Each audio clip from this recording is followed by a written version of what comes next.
Bulan ini kita masuk dalam satu tema yang baru, yaitu kehidupan yang penuh dengan kesiapan. Kehidupan yang penuh dengan kesiapan. Kalau kita ngomong tentang siap ya, itu penting atau tidak Bapak Ibu? Penting. Mau apapun dalam hidup kita, yang namanya siap itu adalah sesuatu yang penting. Coba misalnya anak sekolah ya, ini banyak anak sekolah di sini. Kalau kita mau ujian, kalau kita nggak siap, pasti kita akan sangat takut menghadapinya. Orang yang mau menikah, di sini siapa yang mau menikah? Oh ya, amin ya. Yang paling depan yang angkat tangan ya. Jadi orang mau menikah pun juga butuh namanya persiapan. Bukan cuma persiapan duitnya, tapi persiapan segala-galanya. Karena menikah itu tidak mudah. Yang sudah menikah katakan. Saudara bahagia kan di pernikahan? Wah kurang keras. Saudara bahagia di pernikahan? Amin. Nah itu senggol suaminya. Bahagia enggak lu mak gua? Ya. Wah Bu Linda bilang bahagia. Amin ya. Iya. Nah semua itu butuh persiapan. Apalagi kalau kita ini sekarang ini mau masuk musim yang baru ya. Jadi tahun 2026 sudah tinggal berapa hari lagi. Jadi pagi ini saya mau berbagi tentang hal yang sederhana yang mungkin kita semua sudah tahu. Tapi saya percaya kalau namanya firman, kita datang dengan hati yang terbuka, maka firman itu akan mendatangkan kasih karunia bagi kita yang mendengar. Amin. Jadi kita masuk di dalam satu persiapan untuk musim yang baru, tetapi sebenarnya juga kita sedang ada di dalam persiapan untuk menyambut kedatangan Tuhan yang kedua. Kalau 25 Desember nanti kita merayakan Natal, itu bicara tentang kedatangan Tuhan yang pertama. Dia datang sebagai bayi, tapi kita semua sedang menunggu kedatangannya sebagai Raja yang mulia. Dan saya rindu tidak ada satu pun dari antara kita yang tertinggal. Jangan jadi seperti yang ditulis dalam Alkitab. Ada dua orang tidur, yang satu diangkat, yang satu ditinggal. Ada orang yang bekerja di ladang, yang satu diangkat, satu ditinggal. Kita mau seluruh jemaat GBI Rock ada bersama-sama pada waktu Tuhan Yesus datang. Amin. Karena itu kita harus belajar apa yang harus kita siapkan. Pagi ini saya mau ambil dari kisah di dalam Alkitab, yaitu tentang Rut ya. Kisah Rut ini, kitab Rut ini hanya pendek 4 pasal saja. Tetapi Rut ini luar biasa. Dia ada di suatu musim yang baru. Dia harus hadapi satu musim yang baru. Kalau Bapak Ibu tahu cerita ini mengisahkan bahwa Rut ini sebenarnya adalah seorang Moab. Dia adalah bangsa Moab. Kemudian dia menikah dengan orang dari Bethlehem, dari Yahudi, yaitu anak daripada Naomi dan Elimelek. Tetapi ketika mereka sudah ada di Moab selama 10 tahun, mertuanya laki-laki meninggal. Suaminya meninggal, suami iparnya juga meninggal. Jadi tinggallah ibu janda satu bernama Naomi, menantu dua bernama Rut dan Orpa. Ini ringkasannya supaya Bapak Ibu nggak bingung ya.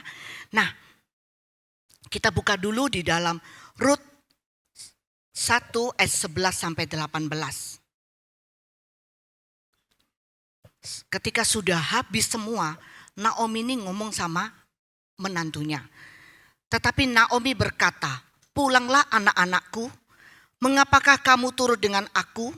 Bukankah tidak akan ada lagi anak laki-laki yang kulahirkan untuk dijadikan suamimu nanti? Pulanglah anak-anakku, pergilah, sebab sudah terlalu tua aku untuk bersuami. Seandainya pikirku ada harapan bagiku, dan sekalipun malam ini aku bersuami, bahkan sekalipun aku masih melahirkan anak laki-laki, masakan kamu akan menanti sampai mereka dewasa? Masakan karena itu kamu harus menahan diri dan tidak bersuami? Janganlah kiranya demikian anak-anakku. Bukankah jauh lebih pahit yang aku alami daripada kamu?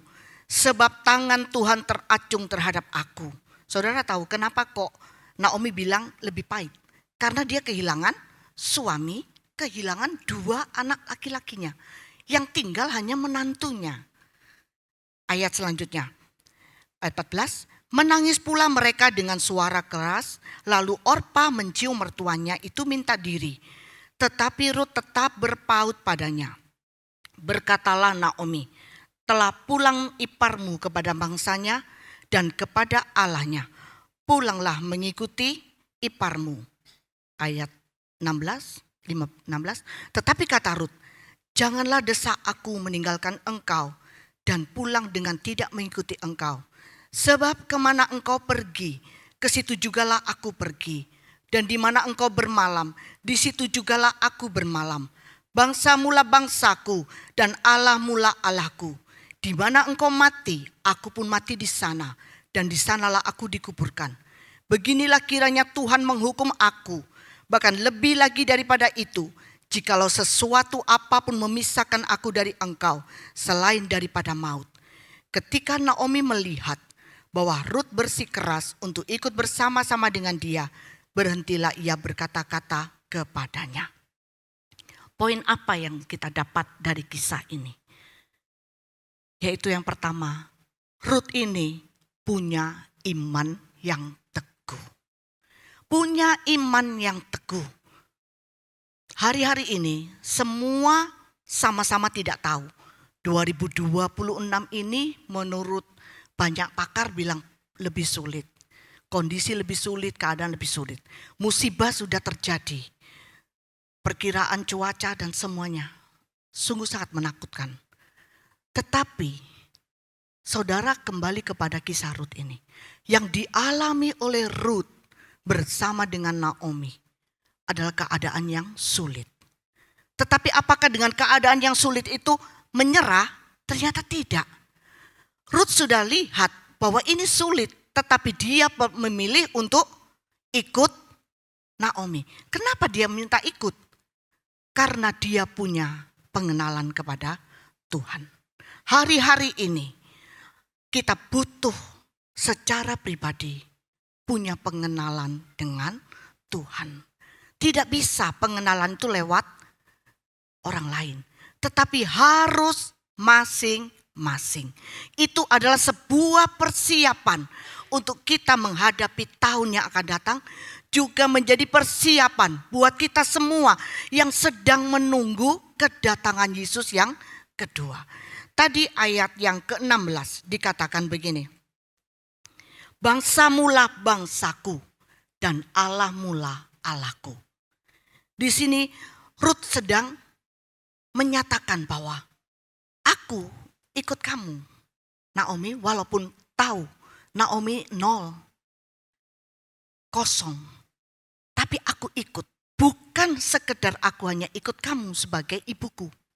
Tapi aku ikut karena Allah. Pengiringan kita kepada Tuhan bukan karena siapa-siapa. Tetapi pastikan saudara tetap setia. Saudara tetap punya iman. Karena saudara kenal siapa Tuhan kita. Mungkin keadaan kita tidak sesuai dengan yang kita harapkan. Kalau keadaan kita bagus, semua orang akan senang. Kami kemarin di Komsel terakhir, kami membahas ayat dari Mazmur 84. Di situ dikatakan bahwa ada lembah air mata. Tetapi yang membedakan anak-anak Tuhan ada di lembah air mata. Tetapi akan ketemu kolam yang menyenangkan. Di situ Tuhan siapkan bahkan curahan hujan yang penuh berkat. Karena apa? Karena ayat 8 pasal 84 ayat awal itu katakan bahwa sebab orang-orang ini mengikuti langkah pimpinan Tuhan.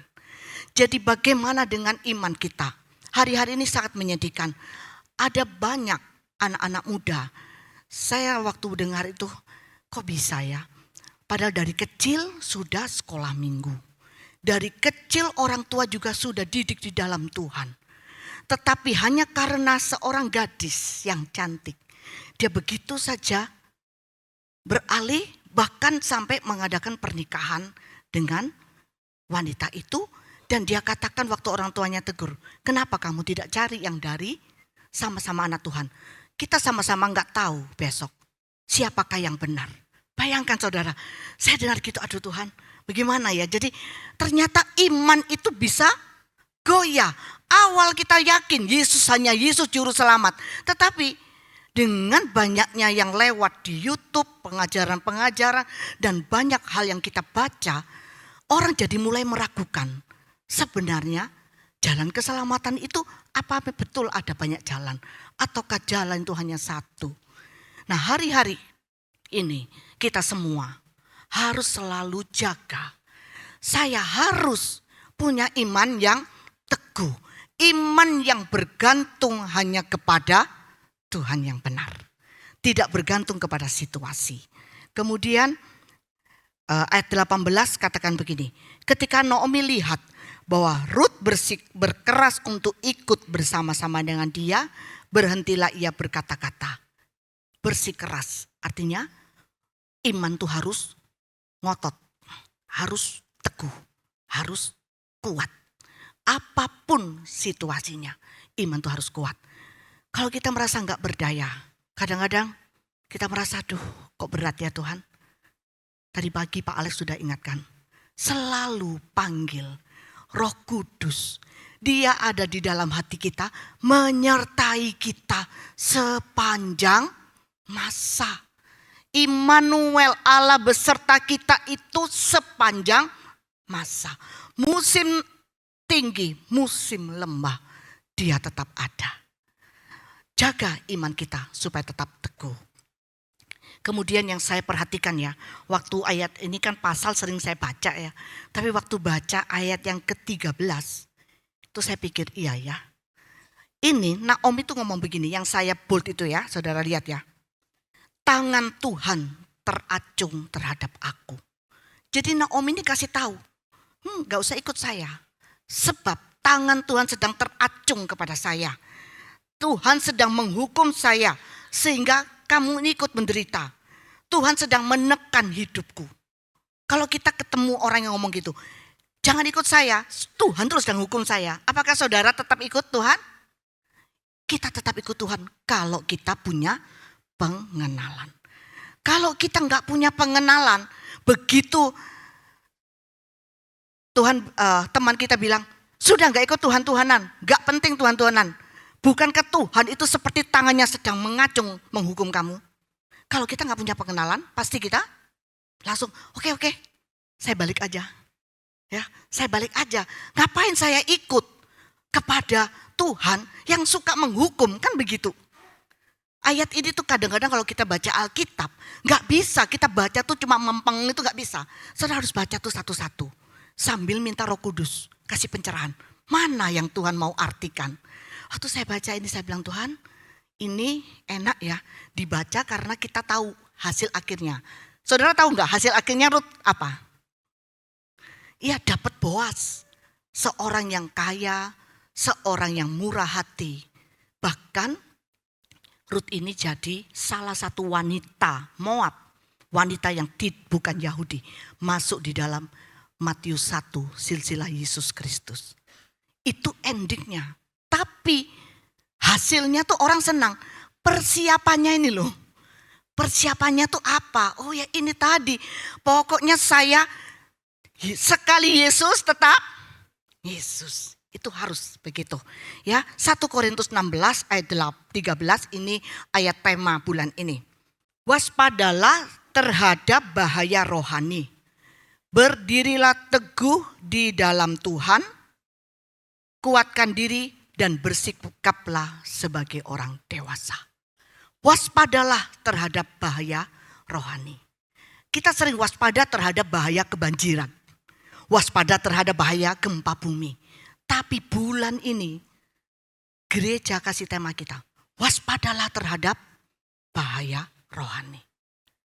Kita khawatir gak punya uang, kita khawatir gak bisa bayar cicilan. Saudara harus waspada terhadap bahaya yang mengancam kerohanian kita. Yang membuat iman kita runtuh. Yang membuat pengenalan kita jadi ragu-ragu. Waspada juga terhadap guru-guru palsu. Hati-hati, saring semua yang kita dengar. cocokkan dengan firman Tuhan, dan minta Roh Kudus memberi pencerahan. Supaya kita bisa membedakan mana yang murni, mana yang tidak murni. Amin Bapak Ibu semua. Nah, Rut ini tetap ikut karena seperti yang ditulis oleh Paulus kepada jemaat di Roma ya. Ini bagus ya, saudara perhatikan. Dalam hal apakah yang masih bisa mengancam kita? Tidak ada. Karena Kristus sudah mati bagi kita. Bahkan dia juga hidup kembali dari kematian dan sekarang duduk di tempat paling terhormat di sisi Allah, yaitu di sebelah kanannya. Jadi, apa yang bisa mengancam kita? Jawabannya, enggak ada. Kenapa iman kita tuh enggak goyah? Karena kita ini punya Kristus yang sudah mati tetapi bangkit. Kalau saudara punya Tuhan mati dan tidak bangkit, maka kita takut terhadap ancaman. Di sini dikatakan bahwa Kristus itu yang menjadi penebus saudara dan saya. Dia sudah mati tapi dia sudah bangkit. Bahkan sekarang dia sedang duduk di tempat paling terhormat bersama dengan Allah. Kemudian dari situlah dia membela kita dan berdoa untuk kita. Baca ayat ini saya bilang, Tuhan terima kasih. Selalu ada Tuhan yang lihat saudara. Saudara diancam apa sih hari ini? Ada Tuhan yang selalu bela saudara. Yang selalu doa supaya saudara juga tidak jatuh. Dikatakan lagi, kalau begitu masih adakah yang bisa menghentikan kasih Kristus kepada kita? Jawabannya 1, 2, 3. Kurang keras. Oke. Kalau kita ditindas, dianiaya, atau menghadapi kesengsaraan, apakah itu berarti Kristus tidak lagi mengasihi kita? Jawabannya. Atau kalau kita dilarang membeli makanan dan pakaian, bahkan dibunuh karena kita adalah pengikut Kristus, apakah itu berarti Kristus tidak lagi mengasihi kita? Tidak. Artinya enggak ada satupun yang bisa membuat Kristus tidak mengasihi kita. Dalam situasi apapun, diancam, ditindas, bahkan dikatakan mau dibunuh, enggak bisa beli makanan. Itu kan artinya bicara tentang kemiskinan, kekurangan. Apakah itu membuat kasih Tuhan tidak ada pada kita? Enggak. Kasih Tuhan itu kekal selama-lamanya. Ketika kita terus bergantung, berharap, saya percaya hasil akhir kita, saudara dan saya ketemu kolam yang menyenangkan. Waktunya terserah Tuhan, tetapi persiapannya jaga iman saudara. Amin. Kemudian iman itu juga harus dideklarasikan. Kita ke Rut 2 ayat 2. Maka Rut, perempuan Moab itu berkata kepada Naomi, biarkanlah aku pergi ke ladang memungut buli-buli jelai di belakang orang yang murah hati kepadaku. Dan saut Naomi kepadanya, pergilah anakku. Apakah Rut sudah tahu ntar dia itu akan ke ladang Boas yang murah hati? Enggak tahu. Tetapi dengan iman yang teguh, dia deklarasikan. Saudara kalau punya iman, deklarasikan. Mungkin waktu saudara deklarasikan, saudara diketawain. Tetapi saudara sedang mendeklarasikan untuk menyemangati diri sendiri. Yang dideklarasikan adalah firman Tuhan. Adalah keyakinan saudara terhadap kasih Tuhan. Jadi dia katakan, aku akan pergi. Aku nanti akan berangkat di belakang orang yang murah hati. Dan betul saudara, kalau saudara baca kisah itu, betul-betul Rut ini ketemu Boas yang murah hati. Dikatakan kebetulan. Tetapi di situ Boas ini luar biasa. Dia kasih banyak untuk Rut, walaupun dia nggak kenal. Nah, Amsal 18 ayat 21 berkatakan, hidup dan mati dikuasai lidah. Siapa yang suka mengemakannya akan memakan buahnya. Memiliki buahnya untuk jadi makanan. Amsal 31 ayat 25. Pakaiannya adalah kekuatan dan kemuliaan. Ia tertawa tentang hari depan. Itu yang harus ada pada kita. Kalau saudara punya iman yang kuat, pakaian saudara adalah iman yang kuat. Hati yang teguh terhadap Tuhan. saudara bisa tertawa tentang hari depan.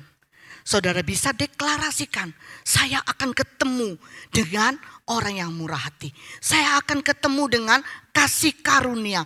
Saya akan ketemu dengan pemberian demi pemberian.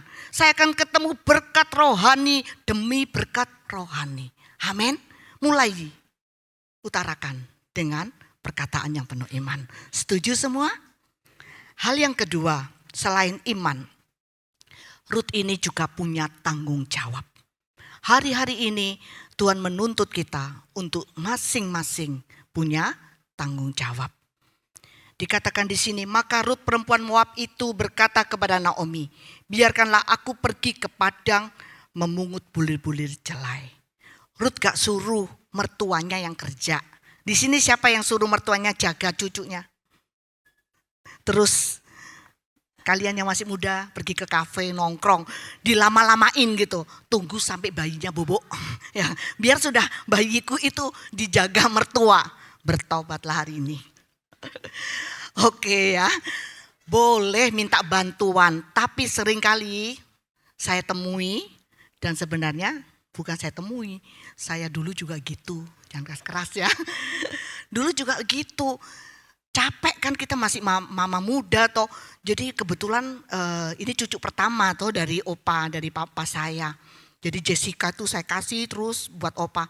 Titip ya, saya mau prospek.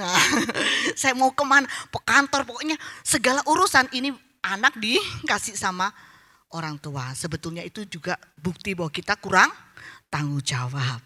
Berarti berani punya anak, berani. Ayo senggol mama-mama itu yang masih muda dan papa-papa ya. Kadang-kadang gini, cuma mama terus yang kerja, itu juga gak benar ya. Kasian kan, ini anak berdua kan. Tapi kan biasanya gini, mama saja yang sibuk. Sampai mama jadi cemburu ya. Dan jadi menyesal itu, tuh punya anak ini ngerepotin banget. Ya jangan ya, kita harus punya tanggung jawab, oke. Nah, Rut adalah orang yang bertanggung jawab. Hal ini nampak dari kesediaannya atau inisiatifnya memikul tanggung jawab. Saat ada kemauan, di situ pasti ada jalan yang Tuhan buka. Tuhan pasti tuntun langkah kita. Tuhan juga akan temukan kita dengan orang-orang yang tepat pada saat yang tepat, yang semuanya mendatangkan kebaikan. Waktu kita tanggung jawab, maka kita akan ketemu dengan orang-orang yang tepat. Kadang-kadang kita pikir gimana ya Tuhan ya supaya saya ketemu dengan orang yang tepat. Mulailah dengan tanggung jawab. Kadang-kadang kita bertanya, kapan promosi saya ini datang? Mulailah dengan tanggung jawab. Karena saudara harus ingat, Tuhan itu adalah Tuhan yang memberkati setiap persiapan.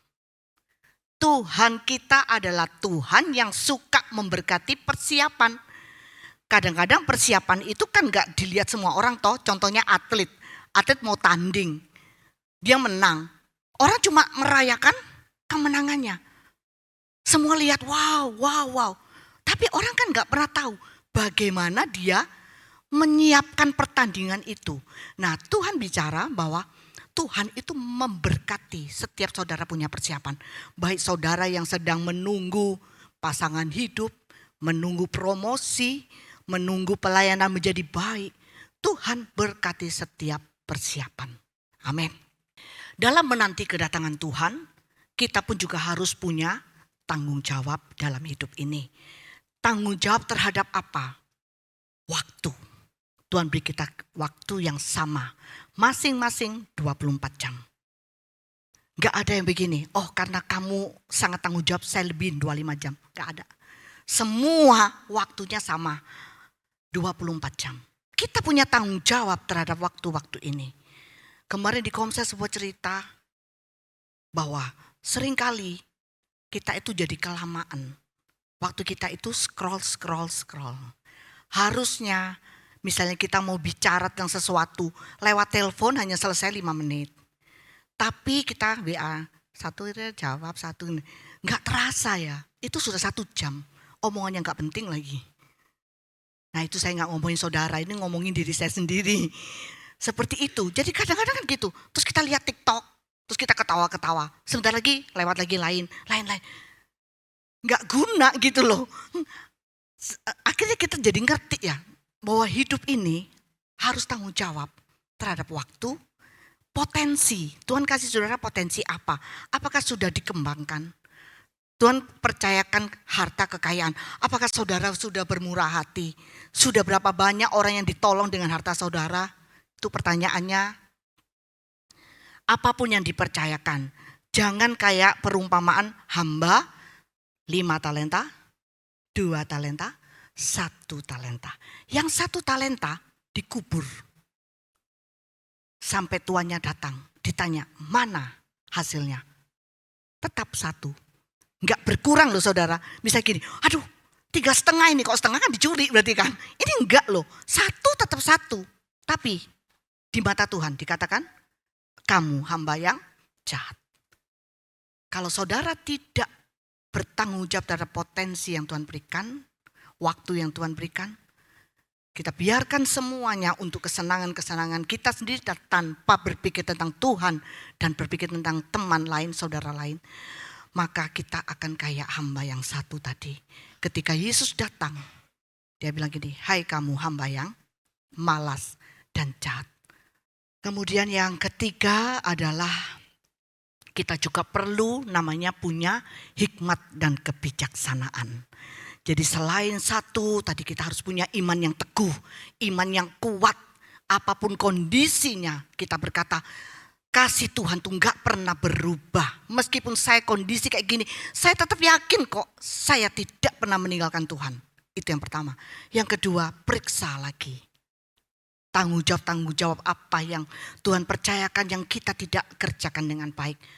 Kita masih punya waktu untuk memperbaiki. Yang ketiga, kita harus jadi gadis-gadis yang bijaksana ya.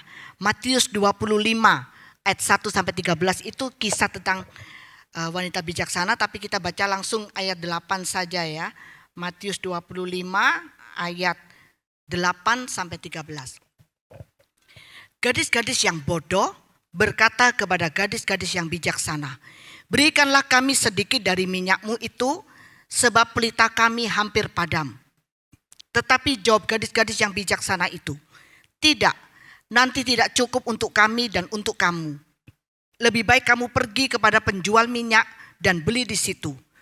Akan tetapi waktu mereka sedang pergi untuk membelinya, datanglah mempelai itu, dan mereka yang telah siap sedia masuk bersama-sama dengan dia ke ruang perjamuan kawin, lalu pintu ditutup. Kemudian datang juga gadis-gadis yang lain itu dan berkata, Tuan, Tuan, bukakanlah kami pintu. Tetapi ia menjawab, aku berkata kepadamu, sesungguhnya aku tidak mengenal kamu. Karena itu berjaga-jagalah, sebab kamu tidak tahu akan hari maupun akan saatnya. Di dalam kisah ini ada 2 kelompok. Namanya bijaksana dan namanya bodoh. Apa yang membedakan? Dua-duanya sama-sama membawa pelita, bawa lampu. Dua-duanya kelompok A dan kelompok B, kelompok B dan kelompok Bo ya, bijaksana, gabi dan gabu, gadis bijaksana dan gadis bodoh. Ini sama-sama bawa pelita, tapi yang beda, yang gabi, gadis bijaksana bawa buli-buli berisi minyak. Karena semuanya sebenarnya sama-sama tahu bahwa gak tahu kapan mempelai ini akan datang. Tapi mereka sama-sama tahu pasti datang. Saudara sebagai jemaat Tuhan, saudara tahu kan kalau Yesus mau datang yang kedua kali? Tahu. Bahkan bilang dari saya kecil, papa saya bilang gini, dari papa kecil saya papa sudah mau mati ini, mana Yesus gak datang-datang. Ya kan? Kan pasti gitu, kalau orang sudah 86 tahun dia tunggu. Dari dulu pendeta bilang datang-datang, tapi kan pasti datang. Jangan kita jadi gabo, gadis bodoh. Tapi kita harus jadi gabi, yaitu siap minyak. Tadi pagi Pak Alex menerangkan sangat bagus. Minyak itu butuh untuk roda bisa jalan, mesin bisa jalan. Begitu kan Pak Alex ya. Jadi kalau mesinnya kendaraan itu gak ada minyak, ya rusak semuanya. Butuh minyak. Jadi kita semua butuh mempersiapkan minyak. Minyak bicara tentang Roh Kudus. jangan mengabaikan keberadaannya. Biarlah hidup kita terus diurapi setiap hari dengan kuasa Roh Kudus. Nah, saya tulis di situ, yang bodoh ini tidak ngerti waktu dan suka nunda-nunda, gak punya persiapan, salah perhitungan. Nah, yang saya garis bawah itu ini.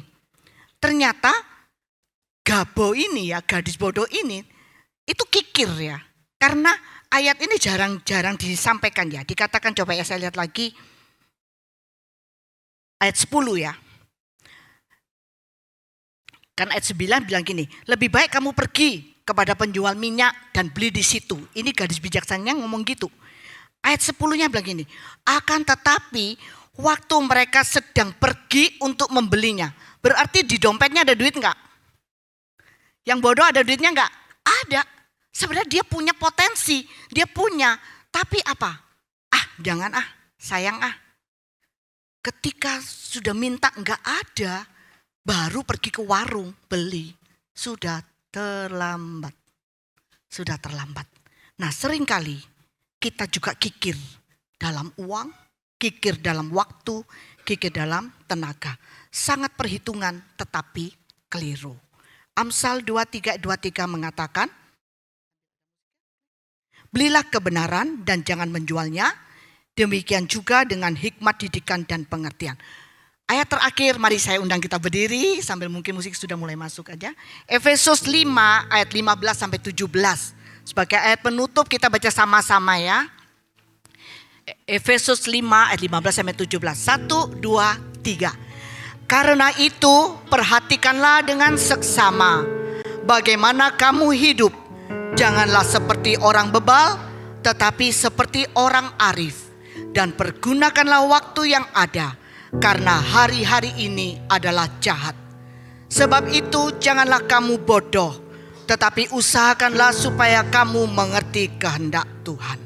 Mari kita hidup dengan mulia, punya tujuan, kita punya keberanian, gak kompromi dengan orang-orang yang hidup dalam kejahatan. Jadi bijaksana, berakal budi, cerdas dan tajam. Ini ayat Efesus 5 dalam versi bahasa lain. Mari saudara, periksa hidup kita dengan seksama. Apakah saya termasuk Gabi atau saya Gabo?